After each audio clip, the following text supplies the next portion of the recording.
Green. This is for Ms. Warren's online public speaking class. This is my persuasive speech about why children who have not been vaccinated should not be allowed to attend public school. Today my audience members are my father Mike, my son Jaden, my mother Melanie, my dog Hoss, my other dog Izzy, and the other dog Mayonnaise Face. Alright, here's my beautiful audience.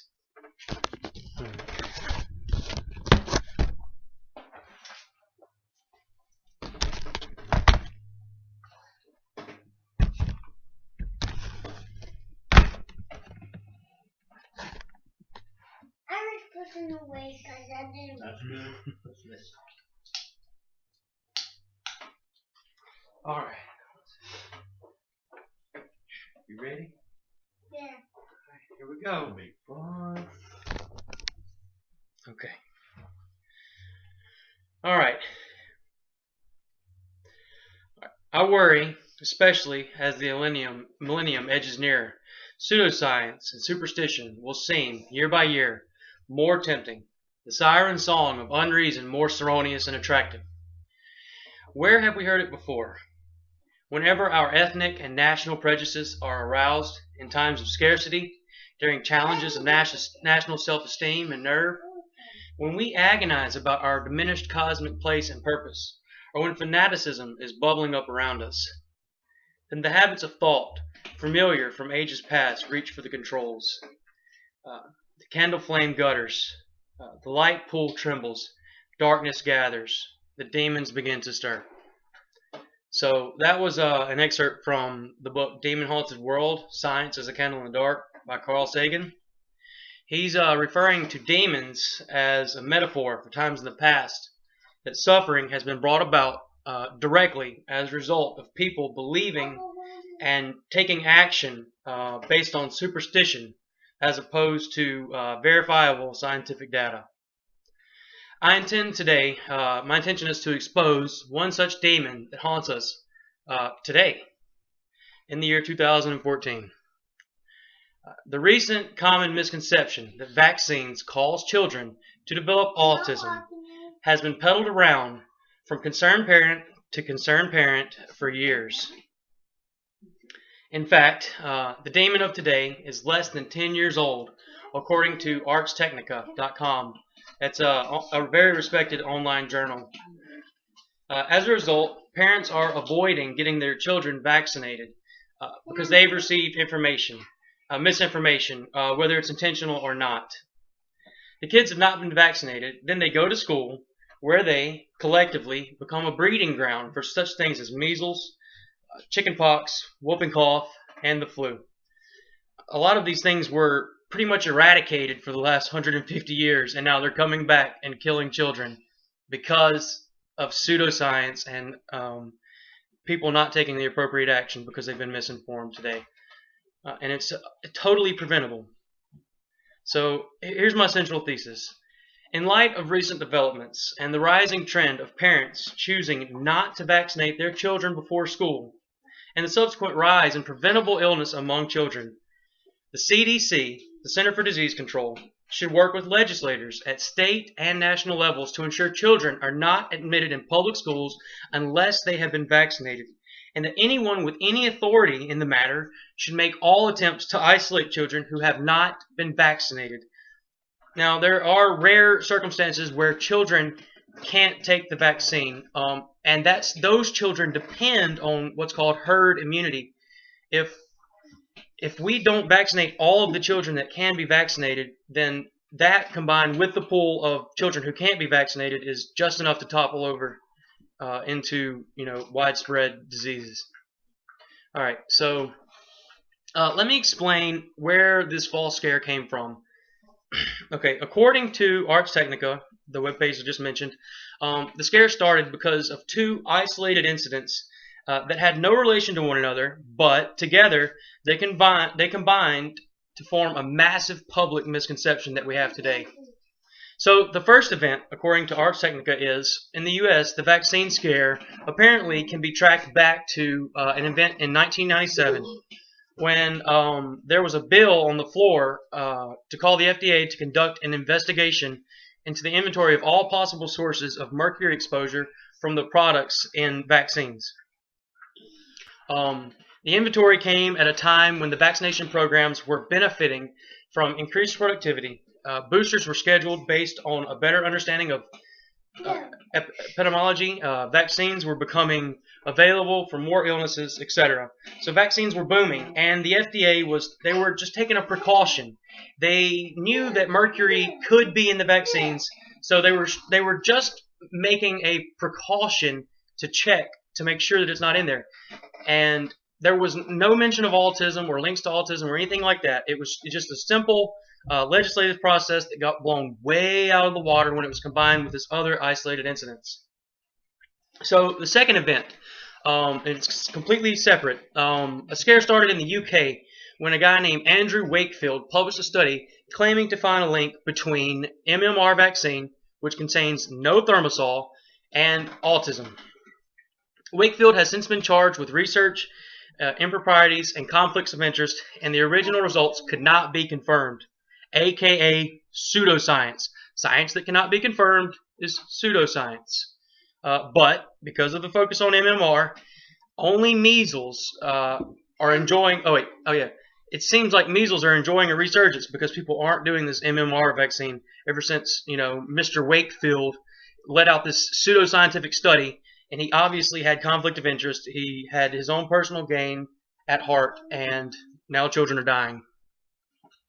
The real thing that launched the scare into such a terrifyingly epic proportion is the endorsement of celebrities such as Jenny McCarthy and John Kerry.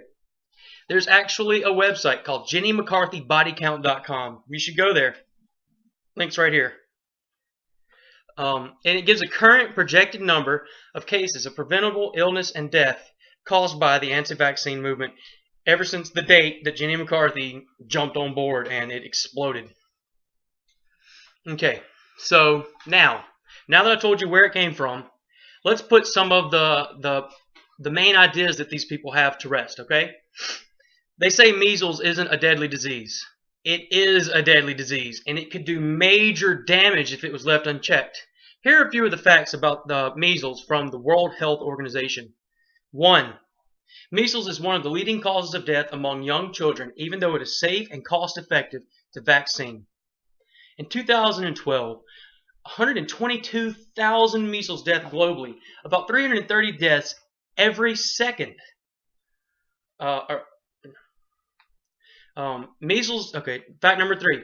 Measles vaccination resulted in 78% drop in measles deaths between 2000 and 2012. 12 years. Worldwide, 78% drop in measles just because of the vaccine. In 2012, only about 84% of the world's children received one dose of measles vaccination. By the first birthday, the routine health services checkups from 72 in 2000. So, more people were getting the vaccines. It was saving lives. We pretty much eradicated measles. And then Jenny McCarthy teamed up with a guy named Mr. Wakefield from England, and here we are. Okay, fact number 5. Since 2000, more than 1 billion children are in high-risk countries where vaccines against the disease through mass vaccination campaigns, about 145 million of them in 2012. They claim that chickenpox... Okay, so here's another claim that these people make. They claim chickenpox isn't too bad, but the truth is, it can be really, really bad. According to the CDC, chickenpox is a highly contagious disease that is very uncomfortable and sometimes serious. This is from the CDC. This is a direct quote. The chickenpox vaccine is the best protection against chickenpox. Verbatim. So, thanks to the chickenpox vaccine, the number of people who get chickenpox each year is, as well as hospitalization deaths from chickenpox, has gone down dramatically in the U.S. And that's a quote. Okay, so another argument these people make. They say the flu isn't a big deal, and they don't know anyone who's ever died from it or ever fallen seriously ill. Well, I do. But anyway, the reason they are ignorant is the potential havoc the flu can wreak is because they have enjoyed a relatively safe life thanks to vaccines, preventing them or people they've known from getting the flu or from getting full-blown flu. Alright, so according to CDC, here's a quote. flu activity across the United States, but influenza viruses circulate year-round, and flu outbreaks can occur during the summer months. CDC recommends CDC recommends flu vaccinations to prevent influenza and drug treatment for high-risk people, especially. All of 2012, 2013, and 2014 flu vaccines will expire by the end of June. Vaccines for next season are expected to be available through the beginning of late summer. So basically, the CDC is giving the stuff away. You know, it's the reason we do this is because we know it saves lives. It's been verified. And the other argument that autism is a link has not been verified. Okay, so the doubt of the effectiveness of vaccines, you know, and their prevention. Okay, so 3 million lives, 3 million children's lives are saved every year because of vaccination. That's a CDC estimation. The U.S. National Library of Medicine and National Institutes of Health predicts that 2 million die every year from vaccine-preventable illness.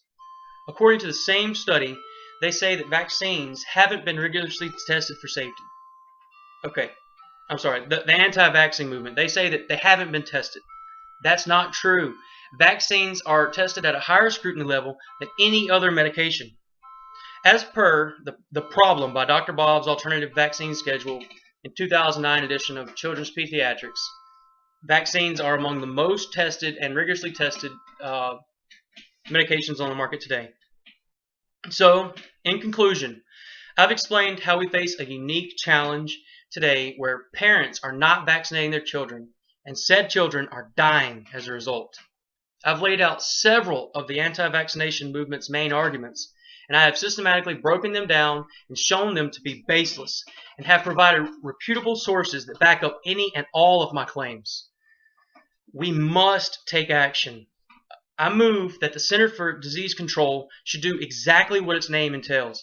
They should work immediately to control the spread of disease due to lack of vaccination, coupled with public school environments. The CDC, federal, state, and local governments should take any steps possible, to prevent the admittance of non-vaccinated children to public functions such as school or public recreations. Some children rarely are not able to receive vaccines because they are immune deficient, as I mentioned earlier, or because they are allergic. Said children should be allowed. It's a shame. I hate to see children suffer due to the ignorance of their parents. But I would much rather see that than to watch millions of children die due to the ignorance of society. I feel terrible for the children who must suffer because their parents won't help them. They won't save their life with a simple shot. And it's a shame we can't do more to help. But forcing people to allow someone to inject their children, when they honestly believe their child's life in danger, well, that's not going to work either. So can you imagine the bloodshed that would ensue if we were going to try to forcibly inject children? That's not an option. So I feel like the best common ground that we can reach is, look, if you don't want to inject your kid, it's your call. You're the parent. But we can't have your kid killing ours. So that's it. Thank you.